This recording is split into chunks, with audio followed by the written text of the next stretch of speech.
वारणा आणि कृष्णा या दोन्ही नद्यांचा आशीर्वाद लाभलेल्या या तालुक्यात सिंचनाचे जे काही प्रलंबित प्रकल्प आहेत ते देखील पूर्ण केले जातील। उपसा सिंचन योजनांच्या वीज बिलाचा प्रश्न असो, कालव्याच्या दुरुस्तीचा प्रश्न असो, डीपीडीसीच्या माध्यमातून आपण त्याला झुकतं माप दिलंय।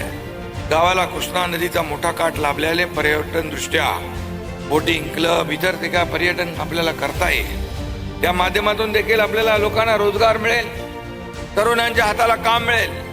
मी नेहमी सांगतो, इथला माणूस नोकरीसाठी दुसऱ्या शहरात जाता कामा नये, ही संकल्पना आणि भूमिका आपली आहे।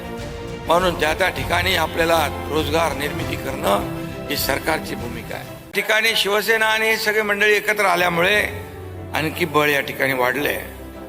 कृष्णा नदीच्या खोऱ्यातल्या वाळव्याने कृषी क्षेत्राला मोठी प्रगती दिलेली आहे। साखर कारखाने, शैक्षणिक संस्थांनी वाळव्याचं महत्त्व देखील प्रस्थापित केलेलं आहे। राजकीय आणि सामाजिक केंद्र म्हणून हा तालुका ओळखला जातो। वाळव्याच्या विकासाला आपल्याला डबल गतीने स्पीड द्यायचा आहे। वाळव्याच्या मातीचा खरं म्हणजे इतिहासच संघर्षाचा आहे, स्वाभिमानाचा आहे। आणि वाळवा तालुका म्हटलं की डोळ्यासमोर येतो तो सहकार आणि समृद्धी। आणि म्हणून मगाशी गौरवने सांगितलं एसटी स्टँड करायचं आहे, MIDC करायची आहे। मी आपल्याला एवढंच सांगतो, मी दिलेला शब्द पाळतो। एकदा मी बोललो की बोललो।